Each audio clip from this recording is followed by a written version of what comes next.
All right, with that, I think we're ready for our next act to start up, which I believe is ASMR with Firsters. Come on up. You're supposed to cheer at that. No, shh, calm down. Calm down. I don't know how the microphones are going to work on this. I don't actually know if the people at home can hear me. But hello, everybody. It's me, your ASMR host, Firsters. And welcome to ASMR Comedy Hour. I'm so happy to be here tonight. I just woke up from a nap, and boy, are my arms tired.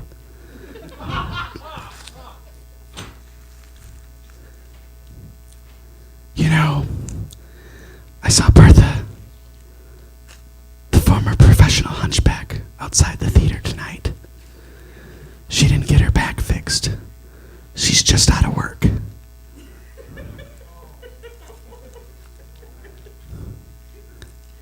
Alright, I need you all to calm down a little bit. That's getting a little out of control out there. We're here to provide soothing comedy for the next hour. It's very late, or very early, I guess, depending on your view of time. Time is a very relative thing that we don't have enough of. And I don't need you all fucking it up by laughing so hard that you wake up the viewers at home. Chill the fuck out, please.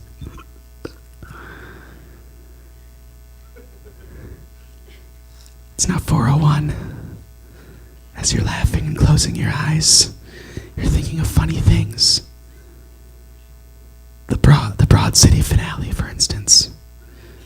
Any Michael Schur show on NBC. Also, that video of that dog riding a skateboard through all those people.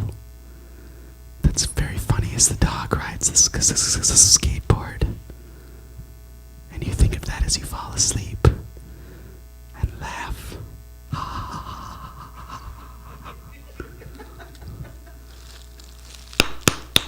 Oh, that was too loud. Sorry. Didn't mean to startle you. I thought the bubble wrap would be a soothing ASMR sound, but I was mistaken. Probably sounded like some loud gunshots compared to what's going on stage. I won't do that again. Folks, that's my time as your host of ASMR Comedy Hour. I'm very excited to bring up our first ASMR comic of the night. Please give it up for James.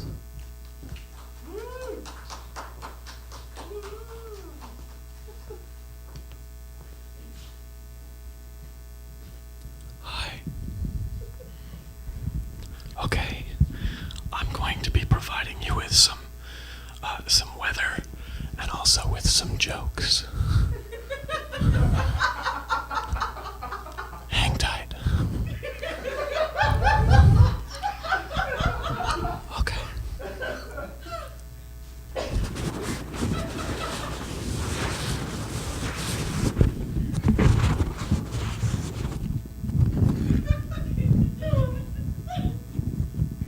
That's the thunder and rain.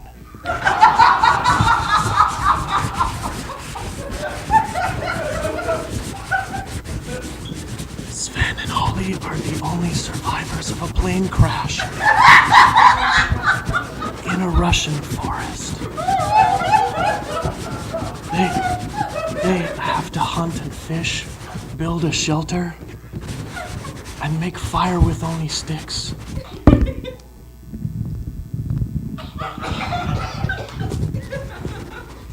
Help comes after a few days, and on the way back, the rescue organizer says, "I'm glad we found you. You boys are pretty lucky." "Yeah," says Sven, "we should do this again sometime."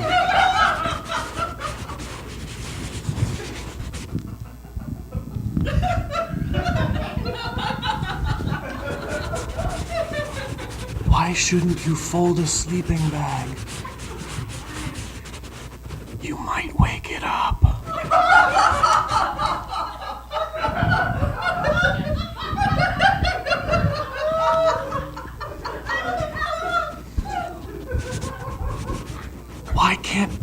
case administrators maintain forums.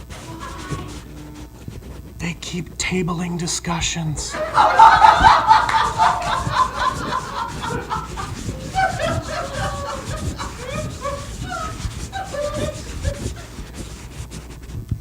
I like to put my measuring tapes in socks in case their feet get cold.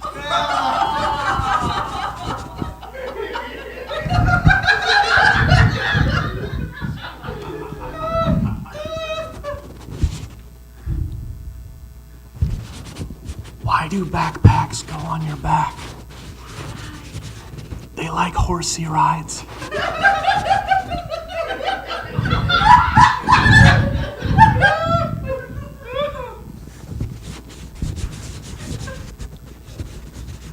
What kind of shells do video game guns use?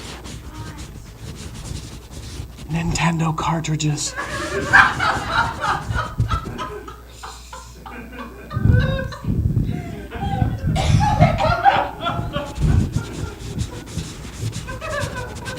A contractor was nabbed by the police for helping the mob to get rid of some people. It seems they had concrete evidence.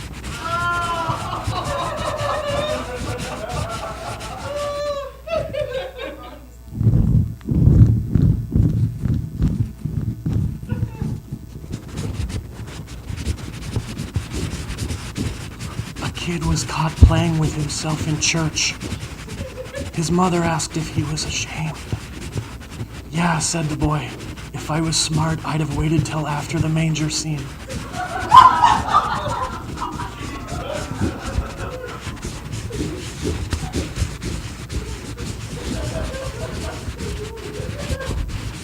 Some abortions don't take. Doctors consider them hangers-on.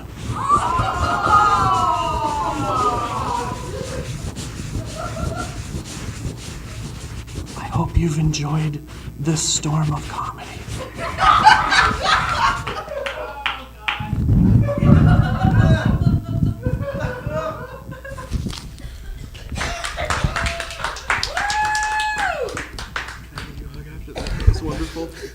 Oh, keep it going for James, everybody. But not too loud. Holy fuck, calm down. All right. I'm very excited to bring our next comic to the stage for ASMR Comedy Hour.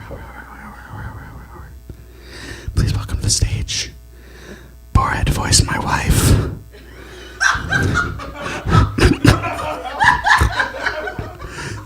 Michaela.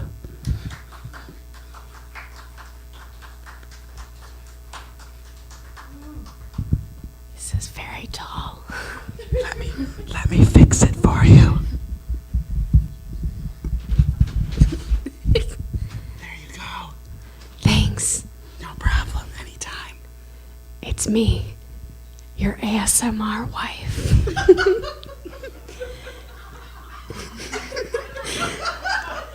I know that you've had a long day, so I'm going to tuck you into bed now. I've brought you some water, but I spilled it all over the bed. I am so sorry. Let me go get a towel. I'm sorry, we're out of clean towels. I forgot to do the laundry. We'll just move you to not the wet spot.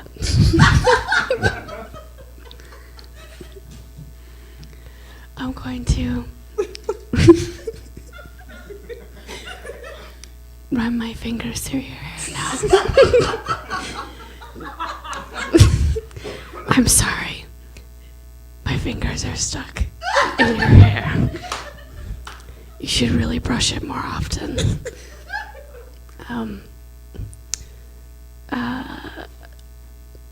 I'm going to gently touch the side of your head now.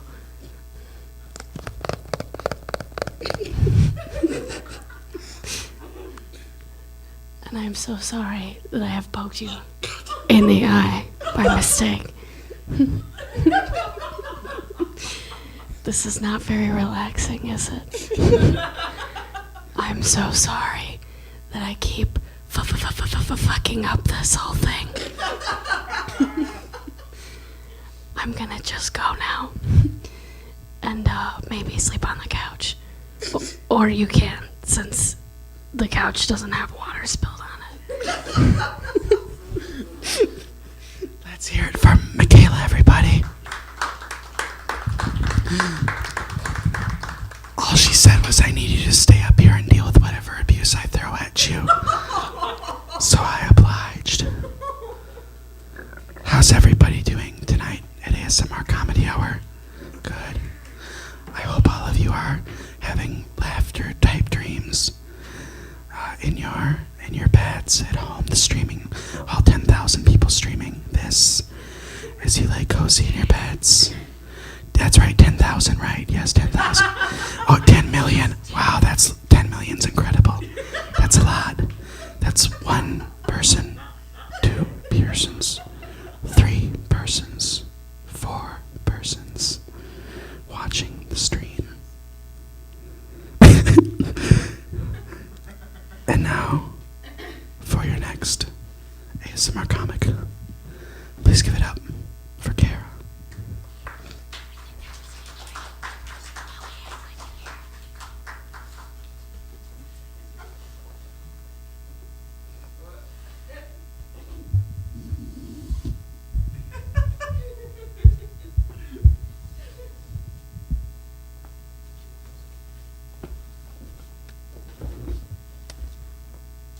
Hello, and welcome to another home design tutorial. If you tuned in last week for 50 things you can do with your cat hair, you'll find out that Mr. Whiskers did in fact not have cancer. It turned out to be ringworm. So thank you for all your suggestions, but we will not be needing a crematorium.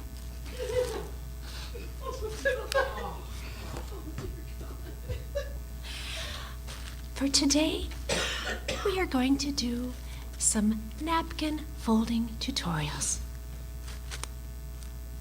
What I have here is a standard cotton napkin. These, in fact, I got from my grandmother after she passed away.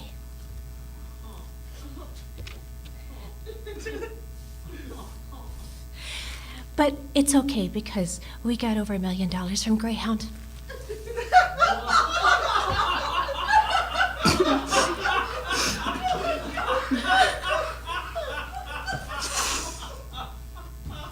She would have loved these.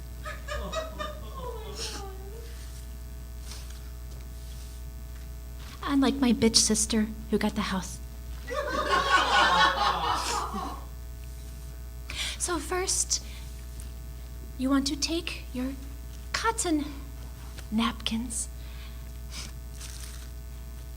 and make a single fold and press. You want to press down on the edge like you do with your emotions every single day of your existence.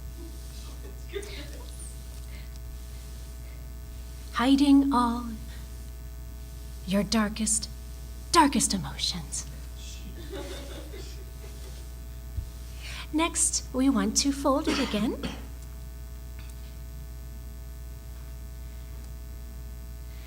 And this time, make a triangle. The 3 points remind me of my 3 dead husbands.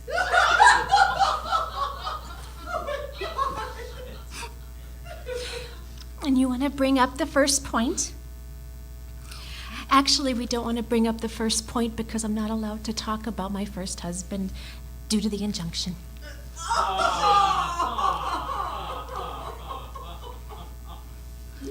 It was an accident. Next, we want to bring up the second point.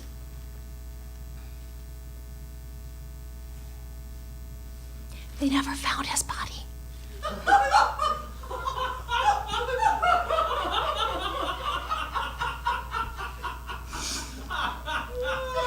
And next we flip it over.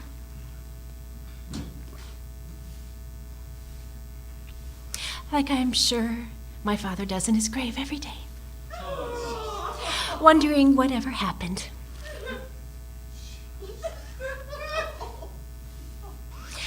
I had a skee ball scholarship to college, and I never used. Instead, I turned to the hard stuff. Pixie sticks.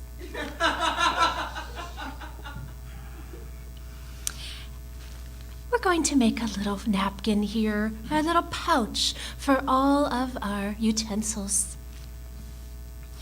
Salad forks,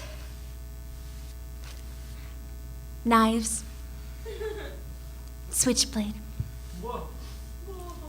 whatever you keep around in your dining room. And then we're going to fold it over again.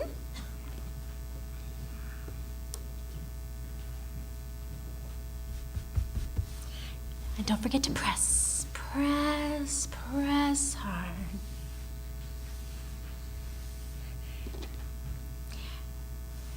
You know, if the edges don't stay down, you can always use a lot of spray starch.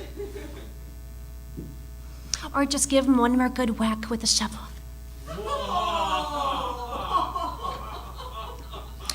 And there we have it. We have our little pouch that you can fit all of your utensils in. And you can even decorate it with some flowers. See? These I had gotten prematurely for Mr. Whiskers until we found out that his ringworm was curable.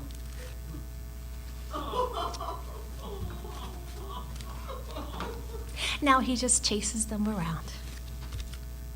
What a sweet, sweet little liger.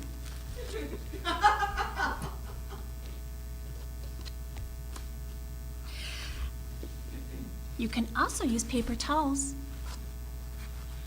Not only are they foldable, they're disposable, and they're burnable. Perfect for all your cleanup needs.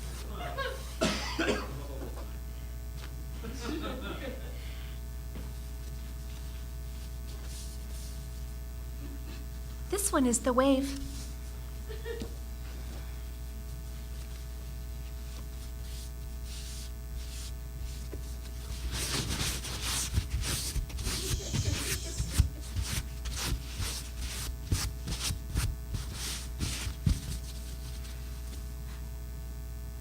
Perfect for all those times when you need something just to dab away at the tears of your lost life. Tune in next week when we are going to find out what takes blood the best out of bed sheets.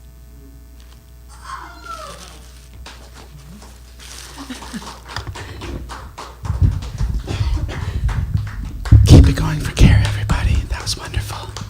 Very informative. Going to try out those the next time I have to fold towels. Our next comic tonight on ASMR Comedy Hour. Please give a firm but soft round of applause for Aiden.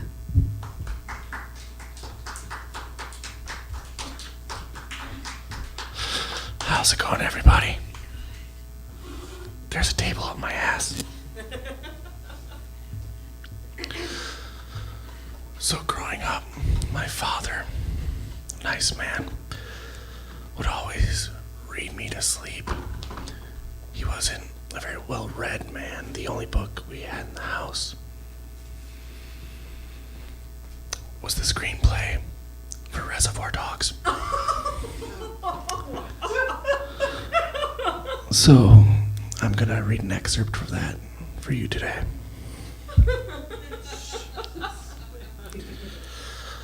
In this scene, we come in. Mr. Blonde has just been killed. He's dead on the floor. Eddie has just come in, sees his friend dead, and kills the cop. Chaos ensues. Mr. Orange, why don't you tell me what really happened? more bullshit. Eddie steps out of his close-up and we see Joe Cabot standing in the warehouse doorway. He walks into the room, pointing to Mr. Orange. This man set us up. Camera does a 360 around the room, around the man. Daddy, I'm sorry. I don't know what's happening.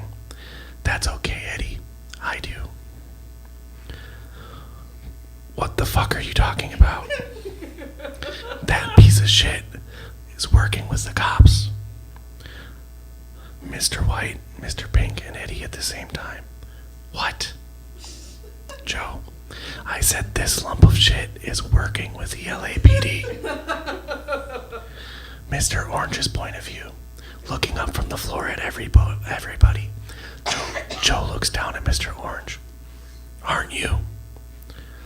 I don't have the slightest fucking clue what you're talking about. Joe, I don't know what you think you know, but you're wrong. Like hell I am. Joe, trust me on this. You've made a mistake. He's a good kid. I understand you're hot. You're super fucking pissed. We're all real emotional. But you're barking up the wrong tree. I know this man, and he wouldn't do that. You don't know jack shit. I do. This rotten bastard tipped off the cops and got Mr. Brown and Mr. Blue killed. Mr. Pink. Mr. Blue's dead? Dead as Dillinger. The motherfucker killed Vic. How do you know all this? He was the only one I wasn't 100% on. I should have my fucking head examined for going forward when I wasn't 100%. But he seemed like a good kid, and I was impatient and greedy, and all the things that fuck you up. That's your proof. You don't need proof when you got instinct. I ignored it before, but not no more. We're gonna skip ahead a little bit here.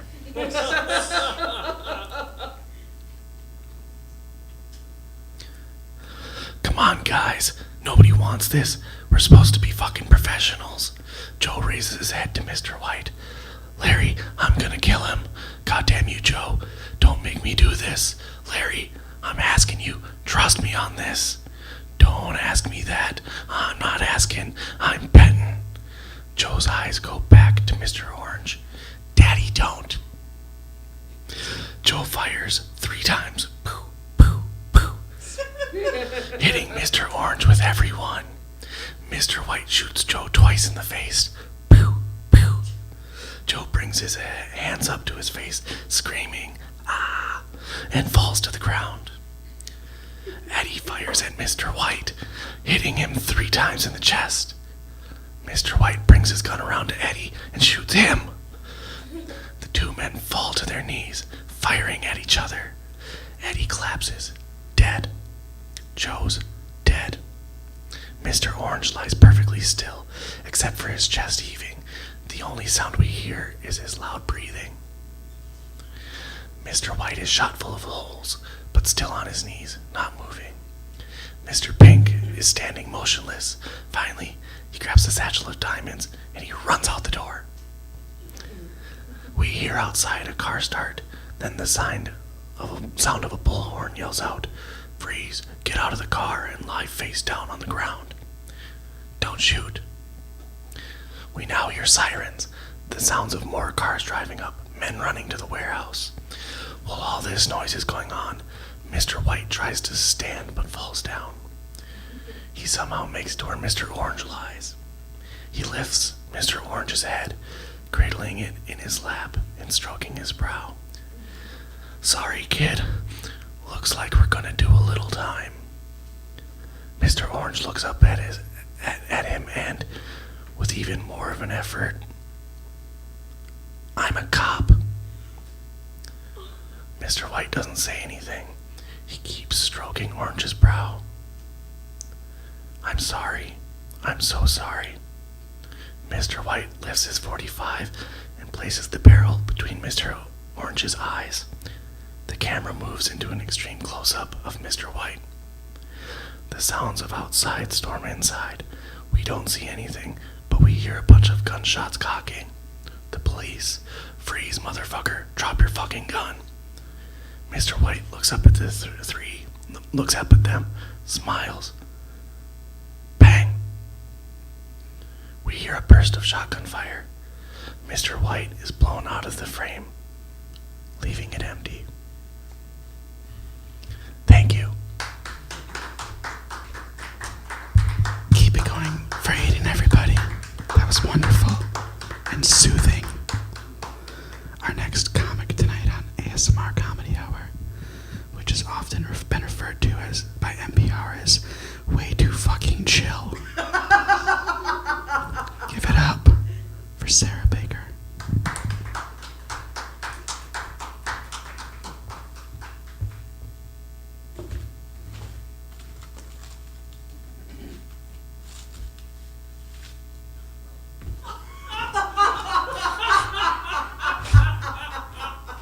Hello, and welcome to another episode of Mr. Whiskers ASMR. This video is best enjoyed wearing headphones for the full binaural experience. Also, I'd like to say that this video is not sponsored by Squarespace, but it is sponsored by Fearless, so please donate to them.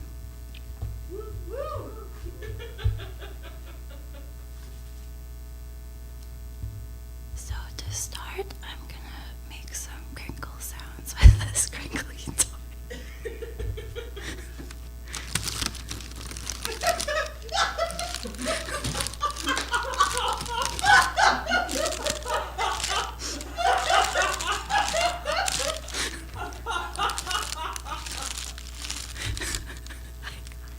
I got this toy from Target. So if you want a human-sized cat toy, go to Target.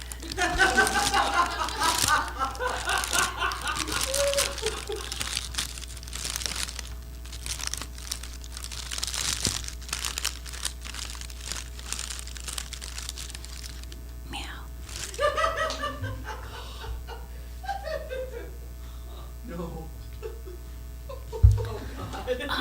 I was going to eat some tuna, but I don't have opposable thumbs. So I can't open it. So Kyle's going